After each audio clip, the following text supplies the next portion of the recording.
आज हम लोग फंक्शन नाम के टॉपिक पर कुछ बात करने वाले हैं। फंक्शन किसी भी प्रोग्रामिंग एनवायरनमेंट के लिए सबसे इंपॉर्टेंट टूल के लिए माना जाता है। कहते हैं कि आज के डेट में प्रोग्रामिंग जिस लेवल पर जा चुका है, वहाँ पर अगर हमें फंक्शन का कॉन्सेप्ट नहीं है तो हम प्रोग्रामिंग में शायद सर्वाइव नहीं कर पाते।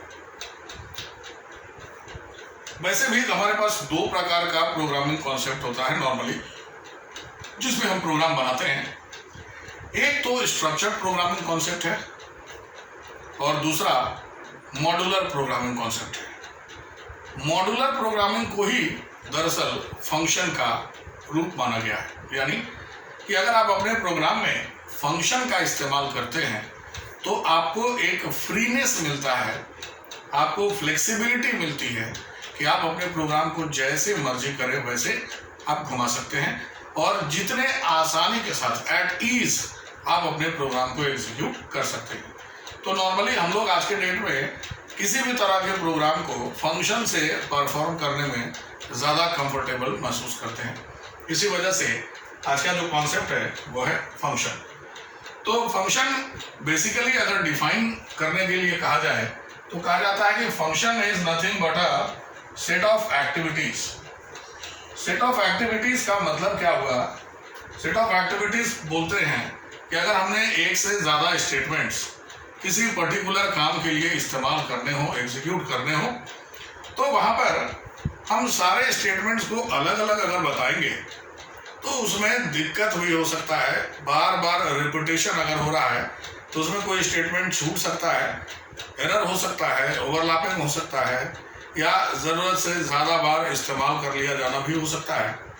इन सारी चीज़ों को ठीक करने के लिए, बचाने के लिए हम फंक्शन का इस्तेमाल करते हैं। तो function is defined as a set of activities which is denoted by any particular name and that can be used for several meaningful performance or executions as per requirement। ज़रूरत के हिसाब से आपको जैसा ज़रूरत पड़े आप इस फंक्शन का इस्तेमाल कर सकते हैं। तो विदाउट वेस्टिंग द टाइम हम लोग फटाफट आगे भागते हैं।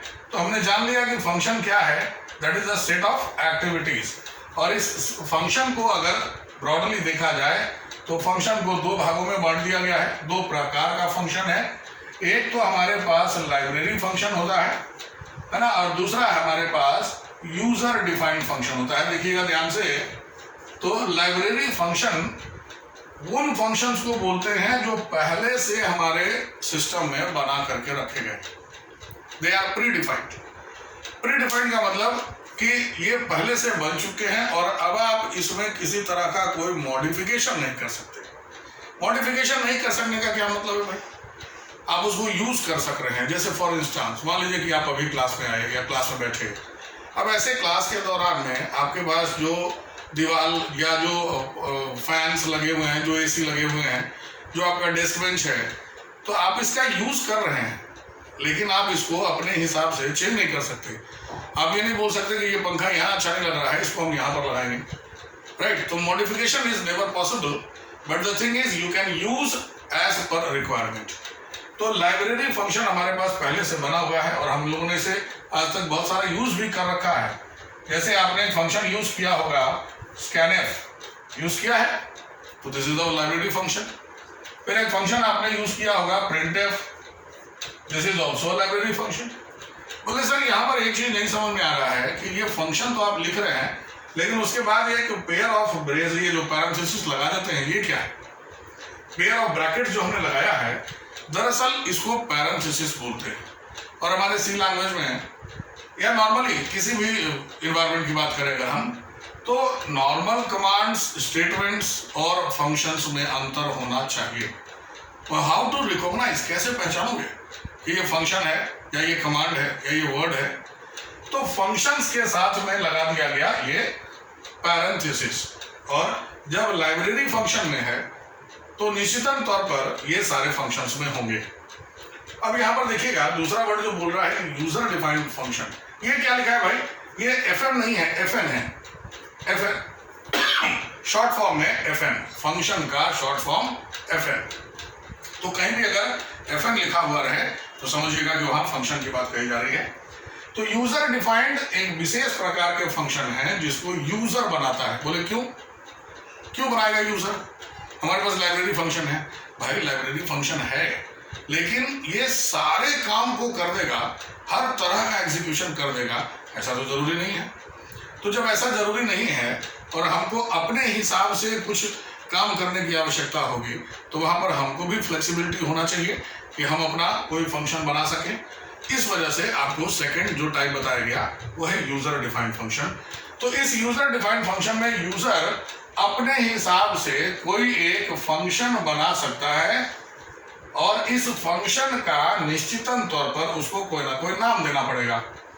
तो फंक्शन यहाँ पर कोई नाम देना पड़ेगा और ये अपना फंक्शन बना सकता है। फॉर एग्जाम्पल, हम चाहते हैं कि 4 नंबर का सम निकालें, तो हम सम नाम का एक फंक्शन बना सकते हैं। हम चाहते हैं कि कोई एवरेज निकालें, तो हम एवरेज नाम का फंक्शन बना सकते हैं। हम चाहते हैं कि ग्रेटेस्ट या स्मॉलेस्ट निकालें, तो हम यहाँ पर ग्रेटेस्ट नाम का फंक्शन बना सकते हैं। बताने का मतलब ये है कि आप फ्लेक्सिबल हैं, आप फ्री हैं, आप अपने हिसाब से फंक्शन को बना सकते हैं। लेकिन ध्यान रखने की बात क्या है कि ये जो नाम हम ले रहे हैं ना, इन नामों में कोई भी नाम रिजर्व वर्ड नहीं होना चाहिए। जो 32 वर्ड का जो सेट है आपके पास कीवर्ड्स, वैसा कोई नाम इसमें नहीं होना चाहिए, बिकॉज उस नाम से तो ऑलरेडी आपके लाइब्रेरी में फंक्शन बना हुआ होगा। अब देखते हैं कि इस यूजर, हम बेसिकली हमें किसका स्टडी करना है? User defined function. कारण लाइब्रेरी तो हम ऑलरेडी इस्तेमाल करते हुए आ रहे हैं। क्या हमने मेन फंक्शन का इस्तेमाल किया है? क्या हमने गेट ch का इस्तेमाल किया है? हमने बहुतों का इस्तेमाल कर रखा है। तो ये तो हम यूज करते हुए आ रहे हैं, लेकिन अब हमें बनाना है अपना function. How to make a function. तो हमारा मेन फोकस किस पे होगा? यूजर डिफाइंड फंक्शन पे होगा। तो यहां पर मैंने कहा कि आप फंक्शन नेम या सम या एवरेज या ग्रेटेस्ट जो भी बात कर रहे हैं, इसके लिए कहीं ना कहीं तो हमको इस फंक्शन को बनाने की प्रक्रिया शुरू करनी होगी। और एक क्वेश्चन आपने उठा दिया कि सर अगर हम सम नाम का फंक्शन बनाते हैं तो इस पैरेंथेसिस में क्या देंगे या क्यों लगाए? तो इस पैरेंथेसिस को यहां पर इस्तेमाल किया गया for the purpose of passing argument. Right, this is argument. Argument का मतलब बहस होता है, बट यहाँ बहस की बात नहीं है। यहाँ आर्गुमेंट का मतलब होता है पैरामीटर्स, यानी जिस वैल्यू सेट पर या जो कॉन्स्टेंट्स होंगे, जो वेरिएबल्स होंगे, उनका जो इस्तेमाल होगा, those all will be called as the arguments. तो ये आर्गुमेंट्स हमारे पास 2 प्रकार के होते हैं। कौन से 2 प्रकार? एक वो जो आपने दिया है, that is the actual argument. Right, पहला एक्चुअल आर्गुमेंट हो गया, यानी कि जो आपने दिया है। दूसरा कौन सा होगा? दूसरा फॉर्मल आर्गुमेंट हो गया। अब ये फॉर्मल आर्गुमेंट कौन सा है भाई? तो देखिएगा, फॉर्मल आर्गुमेंट बोलते हैं, जैसे मान लीजिए एक एग्जाम्पल कि अभी ये जो कुछ मैं आपको बता रहा हूँ, ये सारा कुछ आप अपने कॉपी में नहीं लिख रहे हैं, बल्कि इसका एक प्रिंट आउट करके मैं आपको दे दे रहा हूँ, सपोज करें। और अब आप घर पे जाते हैं, आप इसको वापस पढ़ना शुरू करते हैं। तो पढ़ने के लिए हो सकता है कि उस दौरान आप कुछ अपने से भी लिखना पसंद करें। तो आपने पेन उठाया और कुछ प्रैक्टिस करनी शुरू कर दी, और फाइनली इस पर बहुत सारा जगह आपने लिख लिया। फिर आप ही कंफ्यूज हो रहे हैं कि आपको मिला क्या था और आपने उस पर क्या चेंज कर दिया। तो ऐसा कोई स्थिति ना आए, इसके लिए हम क्या करते हैं, हम नॉर्मली एक ज़ेरॉक्स कर लेते हैं। यानी आपको जो प्रिंट करके मैंने दिया, आपने उसका ज़ेरॉक्स कर लिया, और जितनी भी आपको पढ़ाई करनी हुई आपने ज़ेरॉक्स पे किया, यानी ओरिजिनल आपका इंटैक्ट है, वो चेंज नहीं होगा। तो लाइकवाइज यूज़र अगर कोई एक्चुअल डेटा देता है, हम अपने फंक्शंस में नॉर्मली उनका डुप्लीकेट यानी उनका ज़ेरॉक्स वर्जन इस्तेमाल करते हैं, जिसको कि फॉर्मल आर्गुमेंट बोलते हैं, ताकि हमारा एक्चुअल वैल्यू वैसा ही रहे, वो चेंज ना हो। अब आते हैं आगे कि how to deal with a function. तो ये कॉन्सेप्ट मेरे हिसाब से आपको क्लियर हुआ होगा। एक बार फिर से ब्रीफ कर दूं कि function which is called as a set of activities basically comes in 2 types, that is the library function and the user defined function. Library functions are predefined in nature. That means you can use it, but you cannot modify. Whereas the user-defined function are created by the user himself or herself, तो user ने इसको खुद बनाया है ना, that means कि जब आप खुद बनाते हो तो आप बाय डिफॉल्ट इसमें चेंज भी कर सकते हो। तो हम लोग आगे भागते हैं और कैसे करके एक फंक्शन को बनाएंगे उसको देखते हैं। तो नॉर्मली हमारे पास अगर किसी यूजर डिफाइंड फंक्शन की बात करी जाए, देखिएगा यूजर डिफाइंड फंक्शन की बात अगर हम करें तो इसके लिए क्या क्या स्टेप्स हमको देखने होंगे। सबसे पहला स्टेप, कोई भी फंक्शन जब हम बनाते हैं तो वो 3 भागों में 3 स्टेप्स में कंप्लीट होता है। पहला, उस फंक्शन का डिक्लेरेशन। फंक्शन को अगर आप डिक्लेयर नहीं कीजिएगा तो वो हमारे कंपाइलर के द्वारा पहचाना नहीं जा सकेगा और तब आपका वो फंक्शन एग्जीक्यूटेबल नहीं होगा। जब डिक्लेरेशन कर दिया, this is the first point. Second point, calling. Calling मतलब अब आप उस फंक्शन को बुलाइए, उसको इस्तेमाल कीजिए। कॉलिंग कर लिए, फंक्शन के नाम को बुलाया, कॉल कर लिया। और थर्ड, भाई कॉल तो कर लिया बट वो करेगा क्या, आखिर एक्टिविटी क्या दिखाएगा, तो वो एक्टिविटी के लिए हमको बताना पड़ेगा डेफिनेशन। अभी देखिएगा, नॉर्मली ये 3 स्टेप्स आपको अपनाने हैं, लेकिन अगर आप थोड़े से दिमाग लगाते हैं और मेरी तरह थोड़े से आप कमजोर होते हैं तो आप इन 3 स्टेप्स को कम करके सिर्फ 2 स्टेप में बदल सकते हैं। कि अगर आपने फर्स्ट स्टेप में ही डिक्लेरेशन और डेफिनेशन दोनों साथ में कर दिया तो सेकंड स्टेप में केवल कॉलिंग बच जाएगा। बोले क्या ये पॉसिबल है? हाँ, ये पॉसिबल है। कैसे होगा, वी विल सी। तो हम लोग आते हैं, एक छोटा सा फंक्शन बनाएंगे और उस फंक्शन को देखेंगे कि कैसे करके वो काम करेगा। लेकिन उसके पहले इन तीनों स्टेप्स को जरा एक बार गौर से देख लें। What do we mean by declaration? तो ये वाला सेक्शन मैं मिटा दूं, क्योंकि ये तो फिर बाद में हमें डिस्कस करना ही है, तो ये वाला मिटा देते हैं। हाँ, तो अब आते हैं डिक्लेरेशन। डिक्लेरेशन किसको बोलते हैं भाई? बोले डिक्लेरेशन का मतलब कि जो फंक्शन आप बनाने जा रहे हैं उसका आप नाम बताइए, है ना। अब नाम यूजर फ्रेंडली होना चाहिए सो दैट कि हम मिलता जुलता नाम हो। लाइक सम निकाल रहे हैं तो सम हो, एवरेज निकाल रहे हो तो एवरेज हो, एरिया निकाल रहे हो तो एरिया हो, पेरीमीटर निकाल रहे हो तो पेरीमीटर हो, कुछ भी इस तरह का। लेकिन हम उसको वैल्यू क्या देते हैं? भाई आपको ये बात पता है ना कि आपके पास एक डेटा टाइप नाम का भी वर्ड है। तो जब डेटा टाइप नाम का वर्ड है, यहाँ पर एक और टाइप मैं बोल दूंगा जिसको बोलूंगा रिटर्न टाइप। बोले सर अब ये रिटर्न टाइप क्या है? मान लीजिए मैंने आपको एक काम कहा कि आप वहाँ खड़े हो जाओ और जितने भी लोग वहाँ से पास कर रहे हो उसको काउंट करो 1 घंटे तक। 1 घंटे तक आपने काउंट किया, उसके बाद आप क्या करोगे? आप अपने घर चले जाओगे? नहीं। तो आप मुझे बताओगे कि हाँ भाई इतने लोगों को मैंने काउंट किया। क्यों बताओगे? क्या मैंने आपको कहा है कि आप मुझे बताइए? नहीं। तो मैंने आपको ये भी तो नहीं कहा था कि आप घर चले जाइए। इसका मतलब है कि अगर मैंने आपको किसी तरह के काम को परफॉर्म करने के लिए कहा तो उसका रिस्पॉन्स भी आप मुझे निश्चित तौर पर देंगे। यही रिस्पॉन्स देने के लिए हमें यहाँ पर बताना पड़ता है उस फंक्शन का रिटर्न टाइप। देखिएगा यहाँ पर मैंने लिखा रिटर्न टाइप। रिटर्न टाइप के बाद स्पेस दिया, यहाँ पर लिया फंक्शन नेम। फंक्शन नेम के बाद हमने यहाँ पर एक पैरेंथेसिस लगाया, ओपनिंग। अगर हमें किसी प्रकार का कोई आर्गुमेंट देना है तो हम यहाँ पर आर्गुमेंट देंगे, और अगर नहीं देना है तो कोई बात नहीं। आपने तो सही सुना कि हम नहीं चाहें तो हम नहीं भी दे सकते हैं। यानी कि इस फंक्शन के क्या बहुत सारे रूप हैं? हाँ हैं, जिनको भी बारी बारी से बताया जाएगा। फिलहाल अभी डिक्लेरेशन में आप रिटर्न टाइप बताते हैं, कंफ्यूज होने की जरूरत नहीं है। रिटर्न टाइप का मतलब जो डेटा टाइप है।